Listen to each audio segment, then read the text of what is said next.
This is Wickham Sound. Hello everybody, you're listening to The Art Show on 106.6 FM Wickham Sound. I'm your host Dane Cobain. This is the weekly radio show where we chat about the local arts news. We have a different guest on each week. We share some local unsigned and indie music. We head over to the Rhylight Zone for some spoken word. And we have a weekly album review from Twangling Jack Ford over in the Ilk Shed. As always, you can contact me here at the studio by dropping me an email on dane.cobain@wickhamsound.org.uk. That's dane.cobain@wickhamsound.org.uk. And I particularly want to hear from poets, musicians, performers, anyone doing anything cool and creative in the local art scene. Don't hesitate to reach out and get in touch. You can also find us on Facebook if you search for The Art Show on Wickham Sound. And we're on Monday nights, we're repeated here on Wickham Sound. We're on the Wickham Sound Listen Again. And you can find us on iTunes, Spotify and wherever else you get your podcasts. So, we're going to go straight on into the Rhylight Zone, and this week we have Twangling Jack Ford with a little piece. This was supposed to go out recently because it was Thyroid Disorder Awareness Week, and this is Dave with Twangling Jack with My Illness Is My Muse. Have you ever killed a man? I never found out for sure if he lived or died, but one night in Dagenham, while I was a London minicab driver, I was involved in an accident. I remember the bystanders telling me the man who walked out in front of my car was drunk. I remember the ambulance crew calling in that there were 2 victims. I was one. They treated me for shock.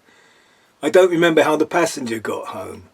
I don't know how I got home and how the car got back to the hire company for repairs. I know I was contacted to say there would be no further action, but I was not told if I had killed a man, and I never asked. It was the beginning of the end. I had lost my energy. I felt like I was wading through syrup. My get up and go had got up and gone. I was struggling to make a buck, but piling on pounds. I once had been king of the road. Someone named me street geezer. I worked long hours. The Mondeo was my comedy stage and soapbox. Passengers were my therapy. They listened and told me stories. I could redirect any conversation to lead it to a punchline of my making. I was the cabbie with the savvy. I picked up wisdom and passed it on. They said I should write a book, so I did. I would have missed all that had it not been killed off by the mobile phone. Meanwhile, I was working on a musical that got workshopped at the Theatre Royal Stratford East, and another that was being touted by real West End producers to go on to the Shaftesbury Theatre. I'd also got married and bought a house and was doing it up. Then came the fall. A slipped disc, panic attacks. I caught flu and never fully recovered. I was wearing thermal underwear in September. I would have episodes where I would start to feel cold. I would rush home to cover myself in duvets and blankets, assuming a fetal position and shivering and shaking till the sweats came. And that was followed by that thirst that can only be quenched by Lucasade. I believed I was working too hard, but everyone was working too hard as Major's government kept raising the interest rate. Night driving became harder. I suffer a thing where the contrast is too extreme. The lights are glaring, but the dark is way too dark. And voices echo, and noises drill into your head like a sadistic dentist.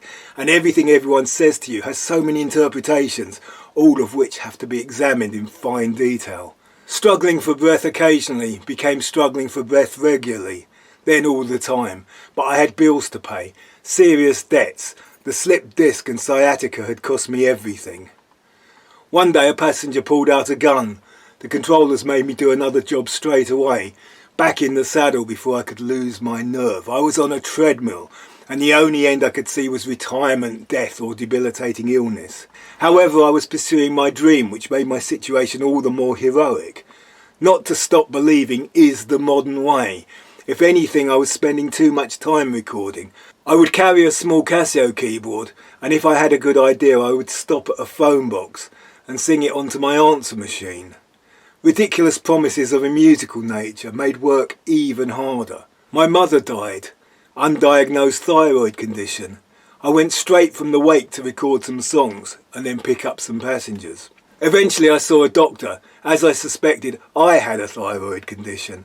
I was told, what I have since discovered all thyroid patients are told, to take the pills once a day and everything would be fine. Better still, I would get free prescriptions and lose weight. The dream diagnosis. Within days I was breathing properly. I was enjoying the cold. though worryingly I was not sure I was even feeling it. Still, I often have to ask if it is cold. I felt I was floating and I needed to stretch my legs down so I could make contact with the earth and walk. Imagine my disappointment when a few days later I was sick again. But a few days after that I was even better than the first time. And the 2-day cycle became a 2-week cycle, which became a 6-month cycle. Till now the highs are lower and the lows are much more infrequent. I still get ill, but I know I will get well again.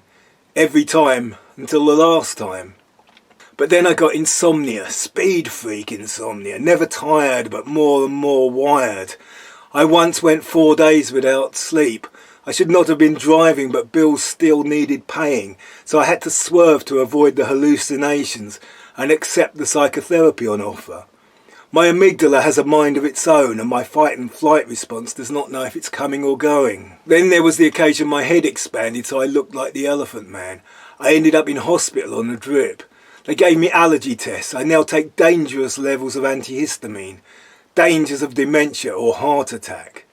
But it calms the eczema, which makes my legs burn so bad sometimes I've tried sleeping with them out of the window. And the contact dermatitis, which means I wear diabetic socks and clown-sized trousers with braces, and I will never get another tattoo. I once tried to explain all this to the job centre, but I have a condition and not a disability. Luckily, some disability people took pity on me and found me a job. The doctor that diagnosed me noticed I had some of the pigment missing on one of my hands. He told me to be careful because it would get worse. It did. It's called vitiligo and I don't have protection from the sun. A sunburn is a real burn and just as painful, like putting your hand in front of the steam from a kettle. I keep covered up for 9 months of the year. I depend on factor 50 sunscreen. The thyroid affects everything, emotional and physical. My body is trying to kill me. I produce antibodies that attack my thyroid gland and stop it creating a vital hormone that controls every function. But I am alive and I've passed the age at which my mother died. Every morning as I take my meds, I am making the decision to stay alive. I have had a lifetime of digestion problems that came to a head when a tube had to be put down my throat. I was told I had a precancerous condition. I was told to sleep on a sloping bed. More pills, but gluten-free helps massively. Within days the reflux, the indigestion and the IBS were gone. Now I just have the snowflake jibes to put up with. But I feel guilty. Guilty that I ever pretend to be ill and use that illness as an excuse not to do stuff. Guilty that I had 3 prescriptions. Guilty that I have allowed health considerations to make me so cautious. Guilty that my provisions for my future allow me to be lazy. But I have times when I am a shivering wreck, struggling with the stairs, and I feel no guilt. I feel justified. Proud that my decisions have been all about not being a burden. My illness is what makes me so different. So even though I can be very annoying, and know I am being very annoying, but can't stop, it may actually be a blessing. I am self-obsessed, but maybe that is because I spend so much time negotiating with myself to make compromises to my illness. My illness may well be my muse.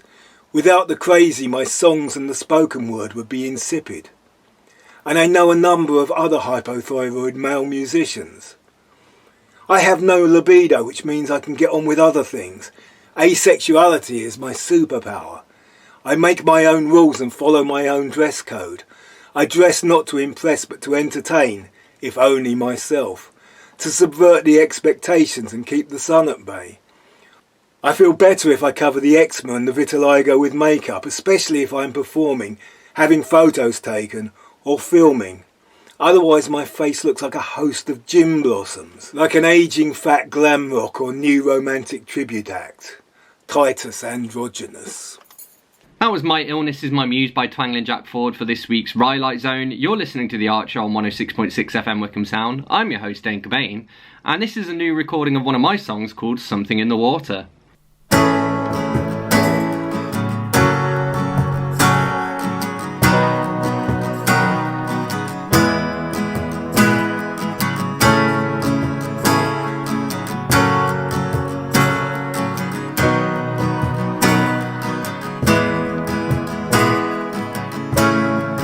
Time's a great healer, they say, and life's too short for dreaming, but the dreams keep the nightmares at bay. Darling, please don't forget me until I've gone away. Those baby blue eyes are your only disguise, and I wish they could hide when you're lying.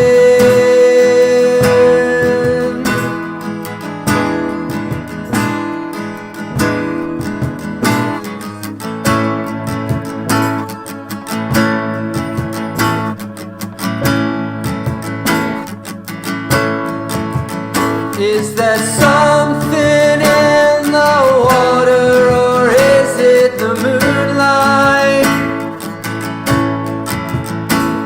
I don't want to be the one who breaks your heart. And if you can forgive me, at least pretend to forget me. Want someone to hold me, want someone to love me like I loved you, the way that I loved you,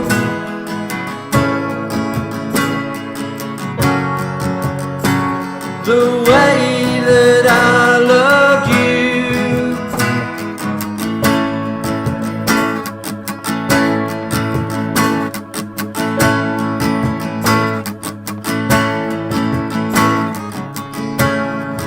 Some call me bitter, some call me sweet. I think I get lost in the middle, 'cause I'm somewhere in between. Darling, swear you'll forgive me for everything I done wrong. I think that I'm fine, I'm just wasting my time, but I'm losing my mind. So don't try to find it.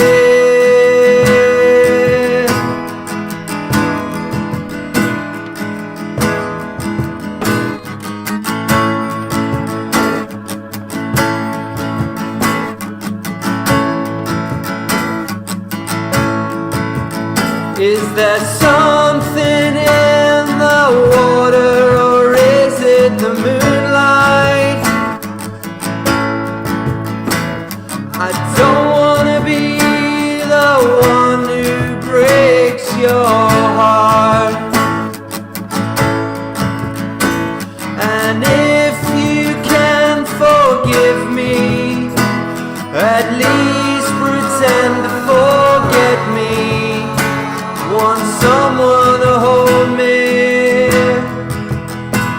want someone to love me like I love you, the way that I loved you,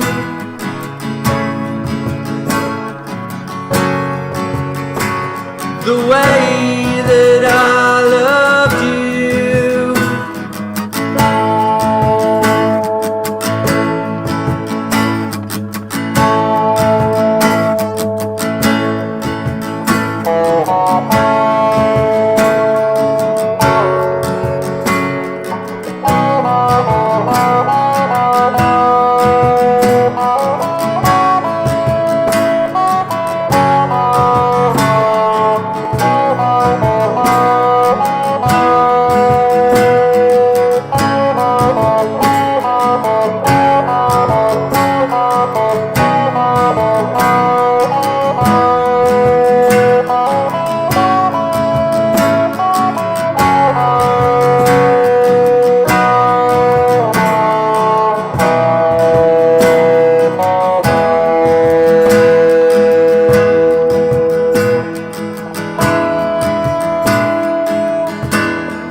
Once someone loved me like I loved you,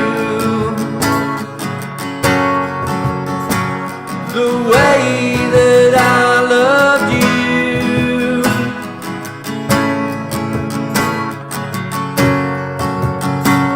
The way that I loved you.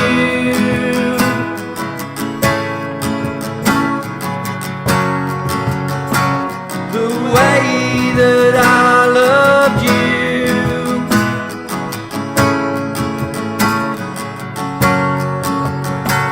The way that I loved you. Want someone to hold me.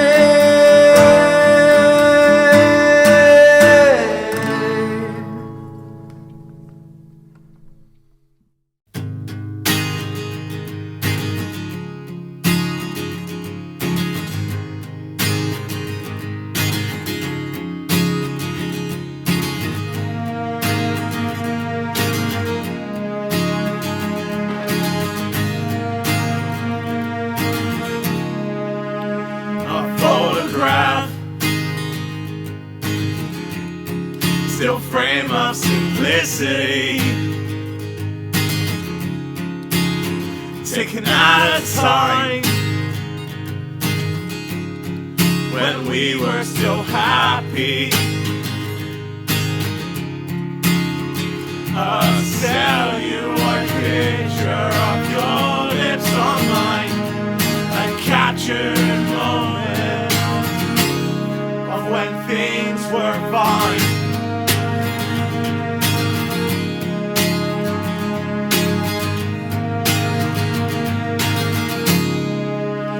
You wake up early, rise into the sunshine, the golden hour. Brings out the look in your eyes, and you've forgotten about the boy you once knew. The damage he's gone through, all because of you.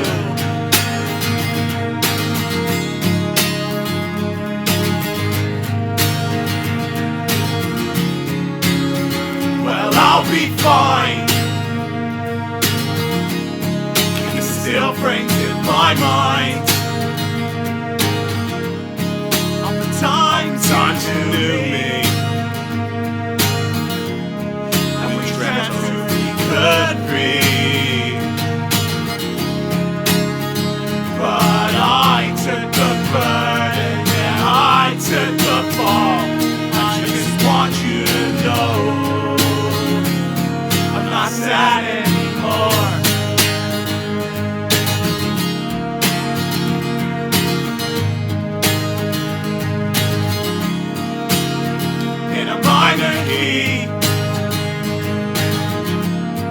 Was hard onto paper, running out of ink. He wished he could blame her. Now the ink starts running with the tears on the page. He tries to write a sad song, but it comes out as rage. Well, I'll be fine. Still brings in my mind all the times you knew me, and we dreamt who we could be. But I took the burden and I took the fall. I just want you to know that I'm not sad anymore. Well, I'll be fine. Took the fall. I want you to know I'm not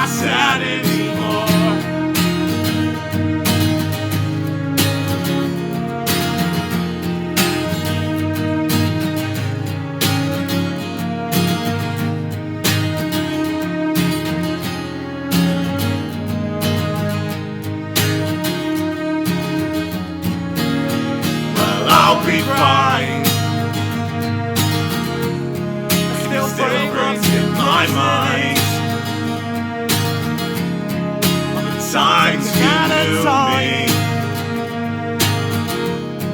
When we were so happy. But I took the pleasure and I took some more. I just want you to know that I'm not sad anymore. Well, I'll be fine. Picture on your lips are mine. It still frames in my mind. Times you knew me.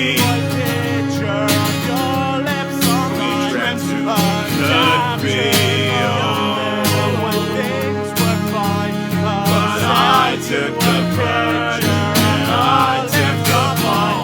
I just want you to know that I'm not sad anymore.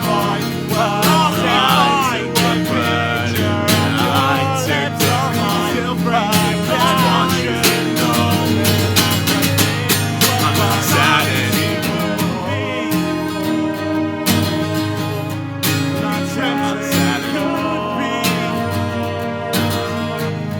Not sad anymore. Not sad anymore. Not sad anymore. Not sad anymore. Not sad anymore. Not sad anymore. Not sad anymore.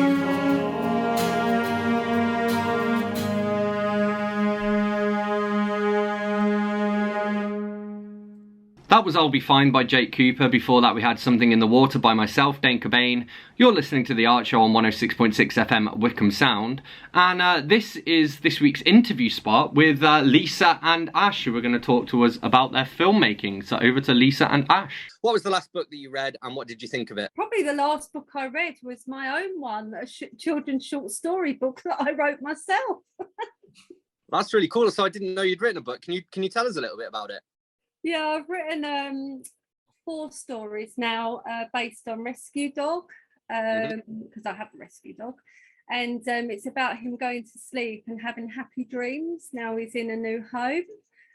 So I basically made it into like children's short stories. I've got 3 on Amazon at the moment, and one I still, when I have time, will upload with some photos.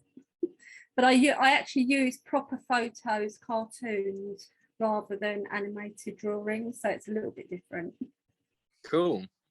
And Ash, what about yourself? Can you remember the last one you read? Probably Harry Potter and the Goblet of Fire. Nice. Because they're like more in detail than the movies, so yeah, it leaves it to your imagination to sort of come up with the rest. Yeah, cool. Have you read the whole series? I have. Nice. Yes. Cool. So I'll build on what Lisa was saying, because so you were talking about the rescue dogs, and you've worked on a production called Muddy Paws Crime, right? Can you tell us a little bit about that? Yep, so Muddy Paws Crime we decided to do because of the amount of stolen dogs. It's very rife at present. We have about 40 stolen dog owner stories that we want to push out into the media. They're from recent dogs being stolen to dogs being stolen from up to 10 years ago. So it's always been around, but it has just got worse, unfortunately, and especially through lockdown. A lot of authorities do not help owners. I'm actually actively helping some owners, especially with police departments at the moment.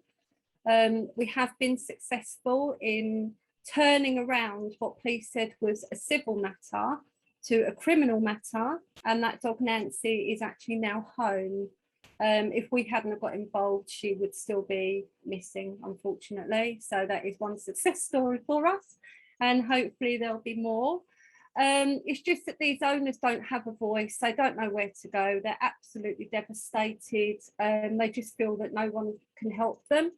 And with the amount of dogs being stolen really on a daily basis, we say, myself and Ash, that even though the sort of lost dog groups are brilliant, unfortunately with the amount of dogs going missing, you know, your post just becomes another stolen dog post. So we want to reach a wider network as well off of social media, because people could have a stolen dog and not know that they've got a stolen dog. I'm coming across dogs ending up at rescues that unfortunately haven't been claimed, but maybe the owners don't know they're there. But it's just awful what's going on at the moment. And there are actually 2 localish dogs, Lola, Black Lab, missing from Taplow, and Dexter missing from Beaconsfield, that we've spoken to their owners, and we'd like people to keep looking for those also. Lola's the Black Lab from Taplow, Dexter's the Fox Red Lab. It does seem strange, 2 labs in the same kind of area going missing, so I don't know if there's a connection, but we are, you know, investigating daily, and hopefully, you know, if we get any evidence, we give it to authorities. That also ties into like illegal breeding, because a lot of dogs are stolen to breed from. Dogs are unfortunately being given, you know, to people abroad. There needs to be much more security at ports with regards to dog theft, more scanning, but the list, honestly, the list is endless. Yeah. And I mean, because I was thinking as you were talking as well, like obviously a dog is a family member, you know, so it is literally like a family member going missing, and then the authorities sort of, you know, almost turning a blind eye to it. And I was going to ask, like, what are some of the things that people can do to try and tackle this? So I suppose one is, again, like adopt, don't shop. Is there a website that people can go to look at pictures of some of the dogs that have been stolen as well? Well, Dog Lost have a database where obviously a lot of lost dogs are on there, and stolen dogs. There is actually a new website coming out, which is like a one-stop dog shop, if you like, where people can report their dogs. People can look on, you know, main database. Police can access it as well. Ronald Kelly is actually working on that at the moment, so you know, we'll help push that out once that website is ready. That will be a very good website. It's I think a lot of people do get confused though, because once they register the dog lost or stolen, there's still so much more that needs to be done, because there's so many dogs being stolen that, you know, you are just kind of sitting on a database. I mean, we're any raids that are going on, we are actually sending all of our dogs on Muddy Paws Crime to the police and asking if they can keep them on file for further raids.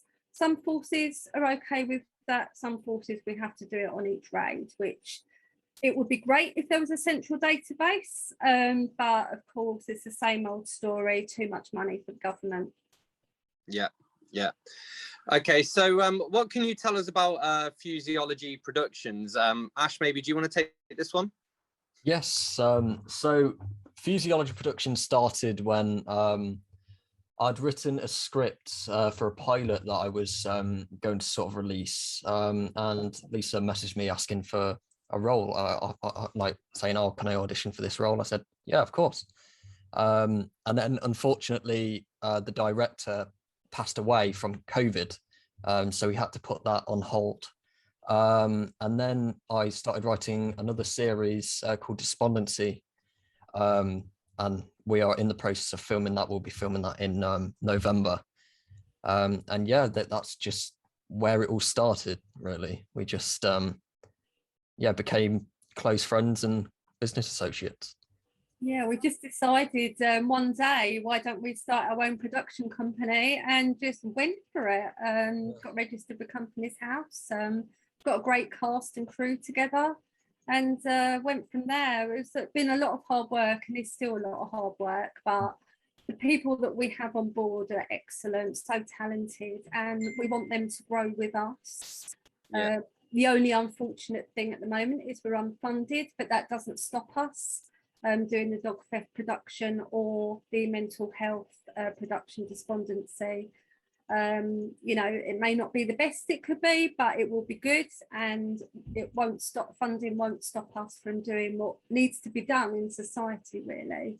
And we'd like to be known as a production company that help people and animals. Yeah, I was going to say, because it sounds very much as though, I mean, would you say that's like a core part of your mission as a company, is to kind of affect that social change? Yeah, I think it's mainly the fact that a lot of other sort of production companies always think about like the money and where it'll get them. We're just trying to think about the other side of things, like how it affects the people that are watching our things that we're producing. And yeah, so we just wanted to put it out there that we're trying to help people. Yeah, just getting the awareness out there as well. You know, for despondency, it's about mental health awareness. We're addressing a lot of different issues, some very sensitive, but it's for people to recognise when people are suffering from mental health. We'll be listing helplines at the end of episodes. Some people might not even know they're suffering from mental health, and they might recognise some symptoms and get help. Pet theft, you know, pet theft awareness. People still find their dogs outside shops, leaving dogs in cars. So much needs to be done. We shouldn't have to, but you do. Even if you've got your dog in your car, lock all your doors. As I say, the list is endless. Yeah. Unfortunately, but it's the way we need to live at the moment. And so in terms of despondency, because I think you mentioned that it's going to have sort of elements of drama and elements of comedy as well. And how do you sort of balance the two while tackling, you know, a difficult subject like mental health?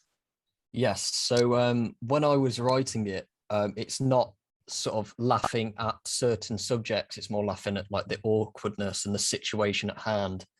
And like the characters sort of bring a bit of comedic value as well, because once it's out, you'll realize that Trevor and the shopkeeper, they're really like weird but funny characters. So yeah, it's not primarily taking the mick out of anyone or anything mental health related. It's just situations, it's contextual, like comedy. Yeah. Things we say, you know, if you've got someone really depressed and they watch something that is really depressing, they're going to turn it off. So we need to also throw the comedy element in there to keep their, you know, attention, hopefully to the end, and look for the next episodes and also see the helplines. Yeah, for sure. And so you mentioned that you've been looking for extras. Are you still looking for extras at the moment? And if so, how can people get involved? So yes, we're still looking for extras. If they look at Despondency TV series on Facebook, they can get in touch with us via there.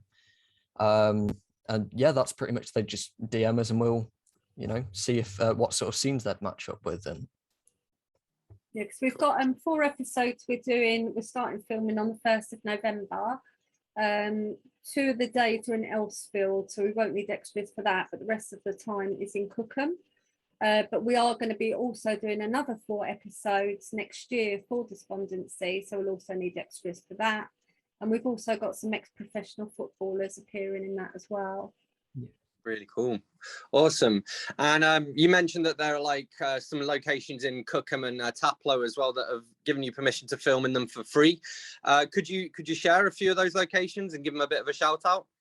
Yeah, we did have to move. I must say a big shout out to Taplow Football Club that we were going to use, but unfortunately because of time constraints, we've had to change location, which is now Cookham Social Club, where we will be using that for the whole duration that we're in Cookham, also for a holding area and filming.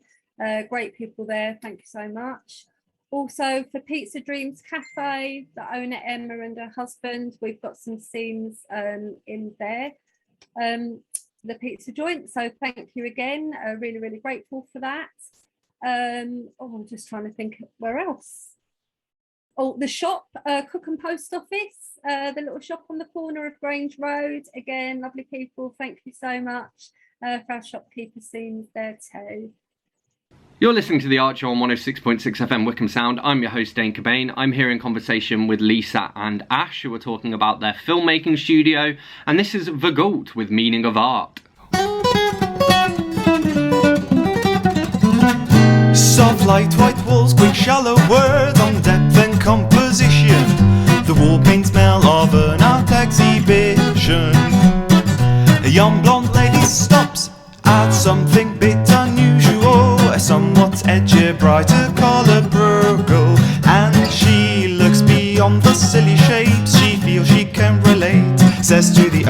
standing by. Why do you paint this way?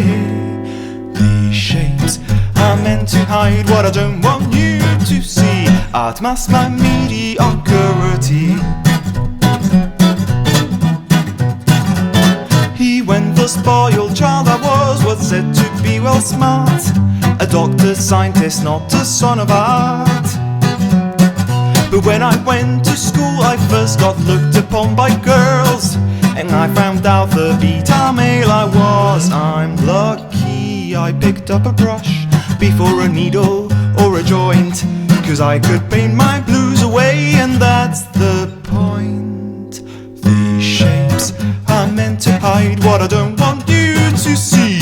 I'd mask my mediocrity. What do you think this represents? He pointed, she replied. An endless struggle searching for the light. It is one way to put it, but the title may as well say frustration after 40 failed days. You'll never fool a woman into thinking you're a caring man. It's far easier to try and make of her your fan. These shapes are meant to hide what I don't want you to see. I'd mask my mediocrity.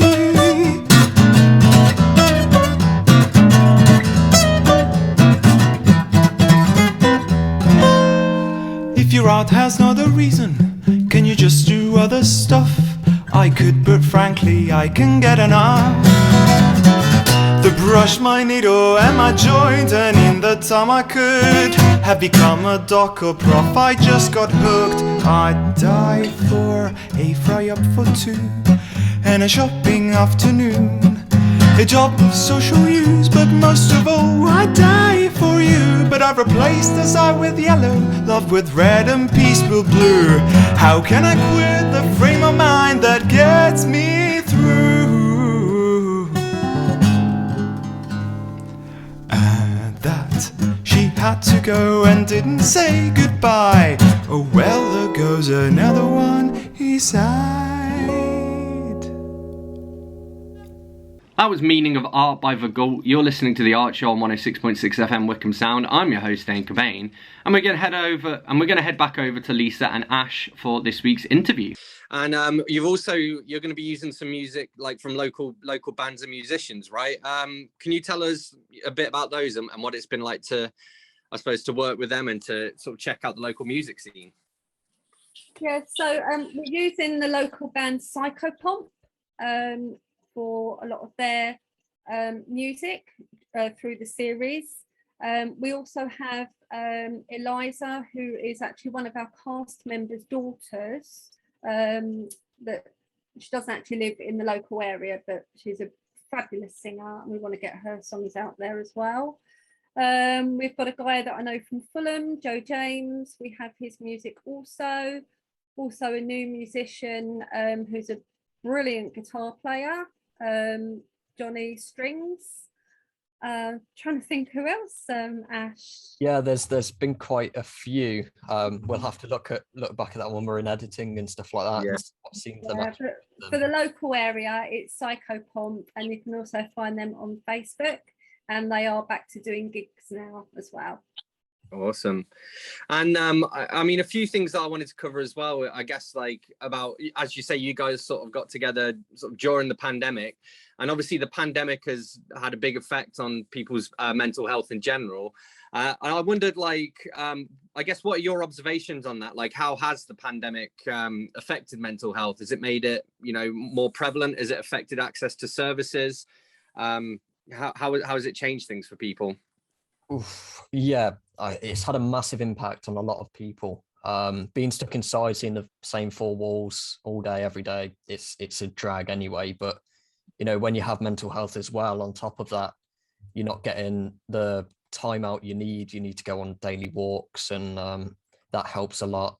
And having lockdown, staying in, you can't do that. So yeah, I think it's affected a lot of people around the world, and hopefully it stays away now, because we need a better sort of path going forward. Do you know what I mean? Yeah. And it can be all ages as well, you know, from young people to old people. You know, a lot of old people, the only people they see is on a bus journey, or, you know, go for a pint down the pub with their paper. They wasn't able to do that. And of course, with lockdown, if their families live miles away as well, they've just got the telephone. It's been hard on so many people for different reasons. But it all, you know, it all does affect one thing, which is your mental health. And I suppose as well, like, you know, when you are suffering from a mental health condition, like a big part of what can help you get through it are your relationships with your friends and your family. And again, not being able to actually have that personal time with other people, it almost sort of forces you to be stuck alone with your demons, I guess. Yeah. I mean, I even found myself, you know, not going out very much. When I did have to go to somewhere with people, I actually felt anxious myself, because you haven't been around a lot of people for such a long time. You get used to being on your own, don't you? And oh no, you're not used to seeing or interacting with anyone. But I think this is the good thing about what we have been doing as well. It's we've been speaking with each other all year from the computer anyway, and it's been keeping our mind occupied. Obviously, we've had interactions, so we're used to speaking to people now as well. A lot more confidence comes from this, and yeah, I think it's a great thing. All of our cast and crew are just incredible, doing the work. And a lot of our cast, haven't they, Ash? We've been holding script reads every weekend since January, and some of them, especially the youngsters, have said it's been the highlight of their week, actually being on the script read with all the other members of the cast. Yeah, which I can really nice. I can imagine that. I mean, because I do some work with Wickham Arts Centre, and there's an in-house theatre company there, and they kind of formed again during one of the lockdowns.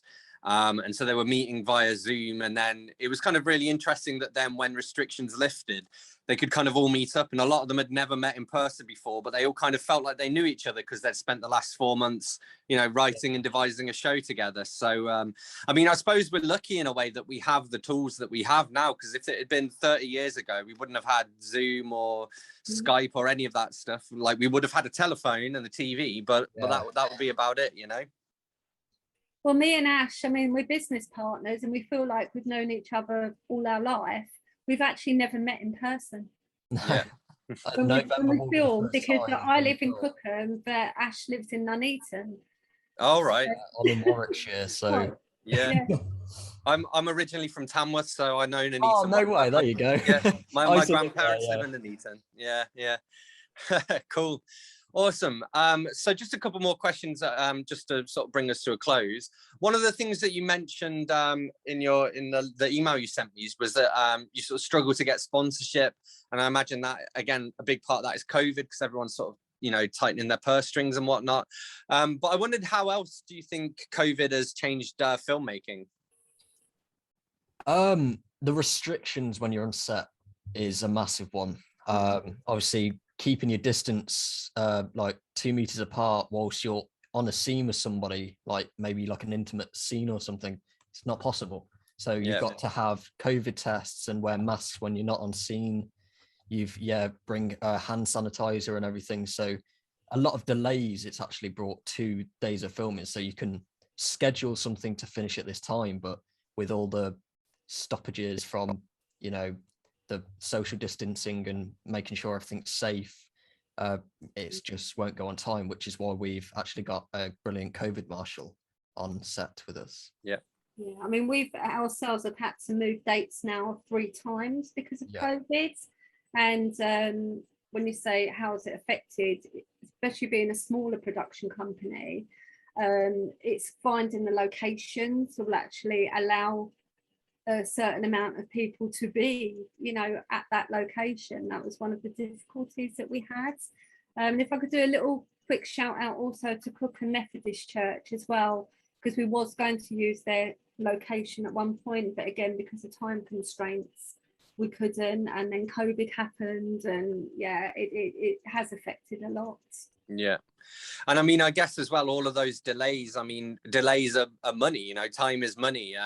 And again, when you're kind of working with a low budget, it's not as though you've got Sony behind you who can chuck another 10 million in the pot or whatever, you know. Yeah. So yeah, I can see that definitely having a big impact. So another thing I wanted to ask was about like your distribution plans, like how you plan to distribute this Despondency, because I think you said, like you sort of said at the very least, it'll be, you want to get it on Amazon Prime. Yeah, but I mean, what else have you got your sights on? So it's guaranteed to be on Amazon Prime, as we've got a Prime Direct account. So that is the bare minimum that we will be able to get.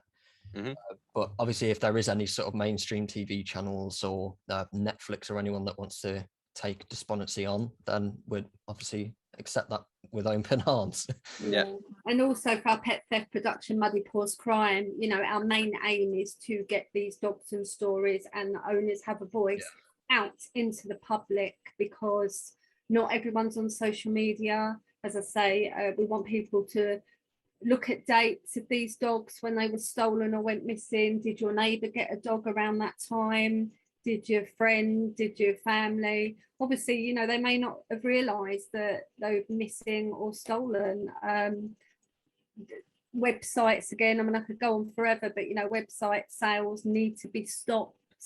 A lot of the thieves are unfortunately selling the animals online or breeding and then selling pups. So, well, it's a vicious circle. And it's a bit annoying with the Amazon Prime situation because they don't take documentaries. So we're trying to find a place for Muddy Paws to go on somewhere that will take it, a TV channel.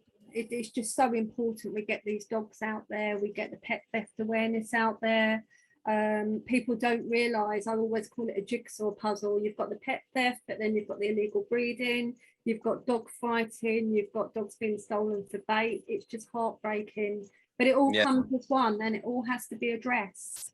And, you know, if we can also get the awareness out to the public, I know obviously some people can't help it because, you know, like Ted's owner, for example, was walking his dog and ended up being punched and the dog stolen. So sometimes you do all you can, but these horrible people out there, I could call them much more, you know, will go to any lengths to steal a dog. But we want to get the awareness out there as much as possible.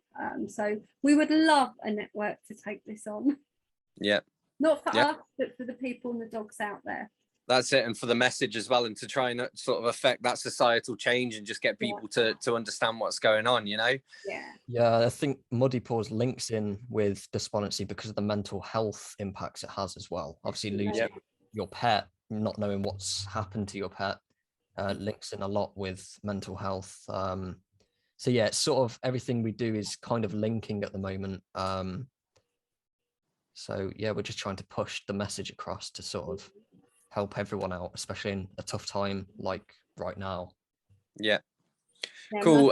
Owners daily and the mental health impact on them and their extended families when a dog is stolen. As you say, they are like your child.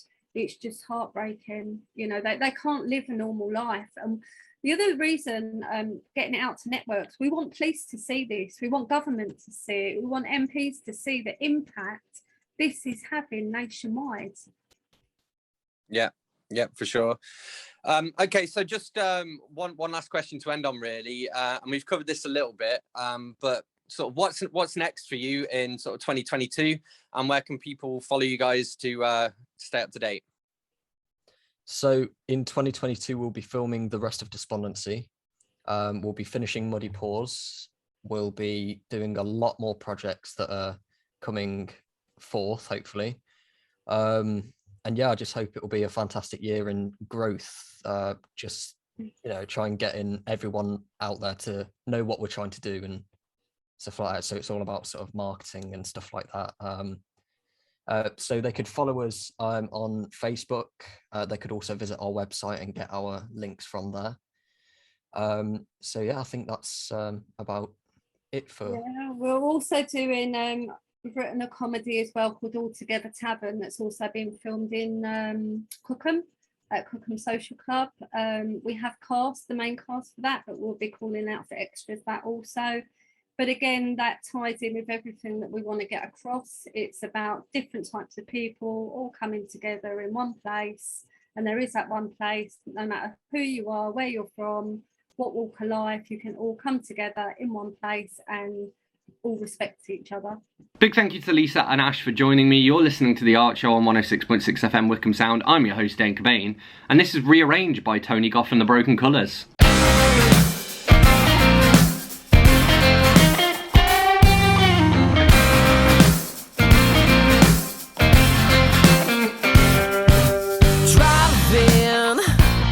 Down the same roads every day, seeing the same old faces and the same old names. I'm climbing to find me a real safe space. You're struggling to stay afloat.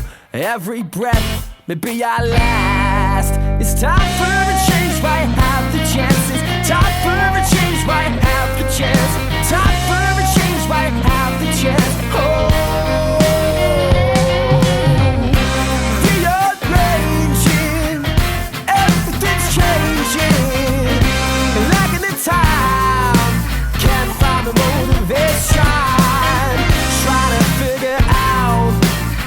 Just who I am, 'cause I can't remember that shell of a man.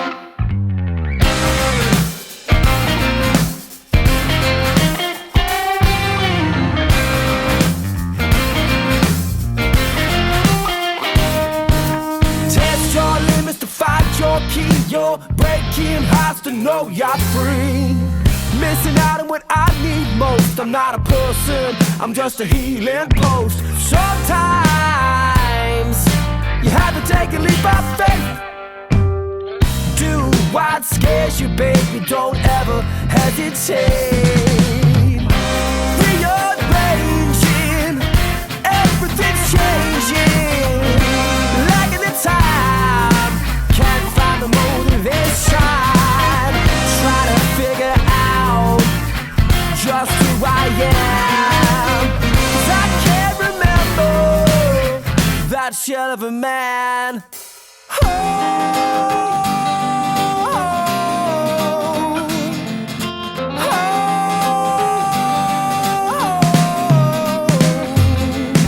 Change your life while you have the chance. You better change your life while you have the chance.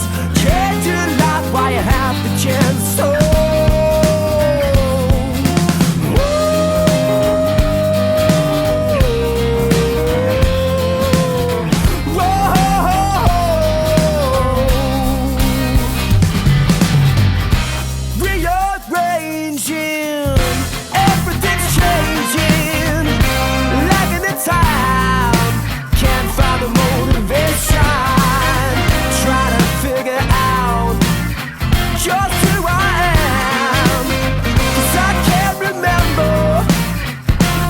Of a man. 1, 2, 3, 4.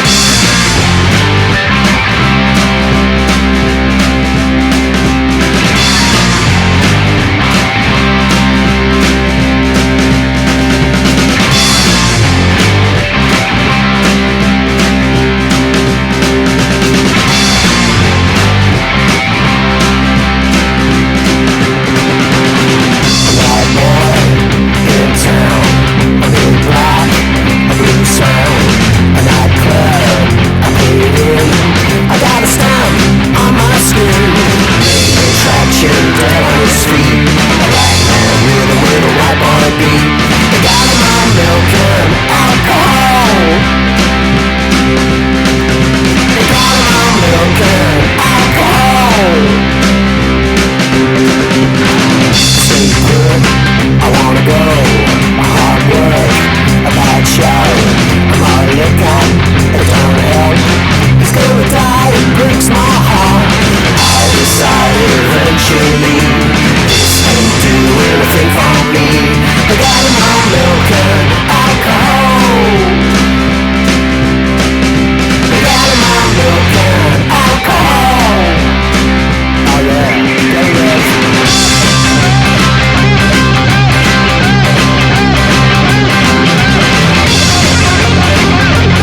shovel this gun.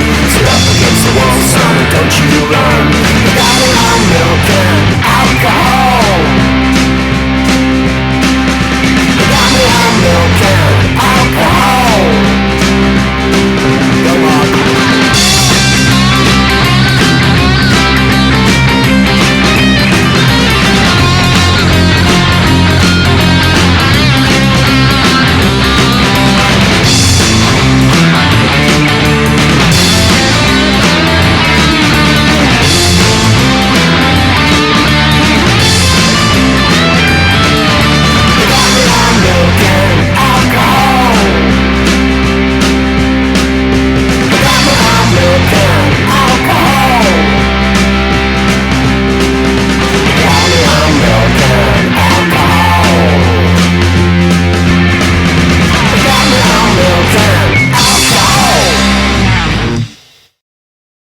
That was Milk and Alcohol by Radio Generation, and before that we had Rearranged by Tony Goff and the Broken Colours.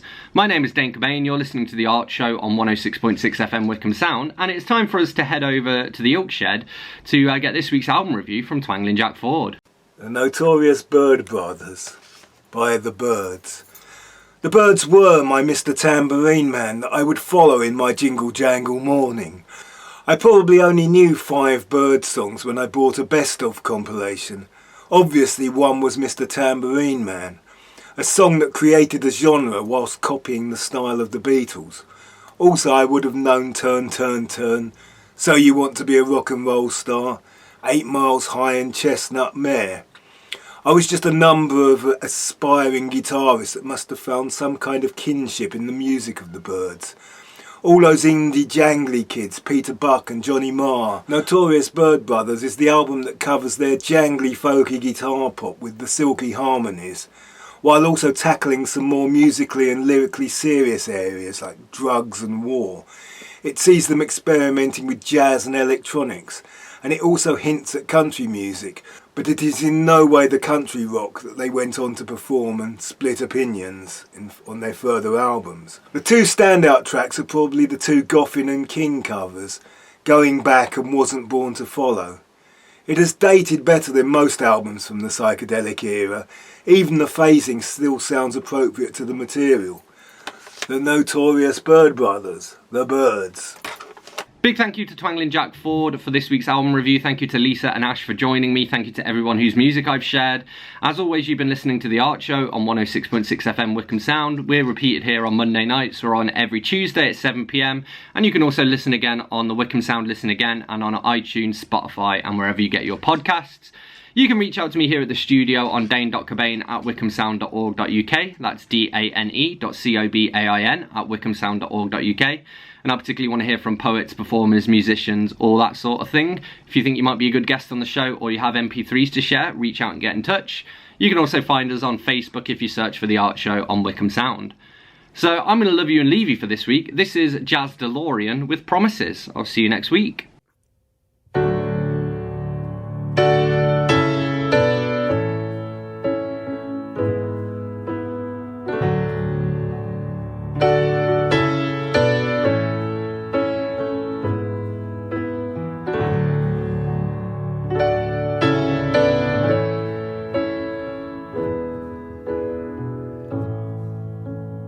Darling, life is complex. Sometimes you need to rest. Turn the lights way down low. Let someone else finish the show. I haven't changed my name, not since you and I started this crazy game, winning and losing, promising, choosing. Promises are so fragile these days. Promises are so fragile these days. Promises are so fragile these days.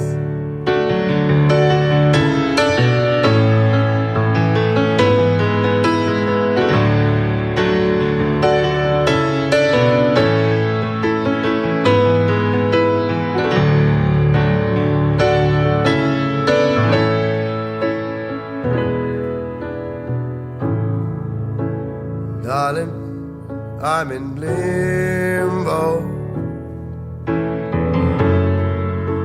not knowing where we will go.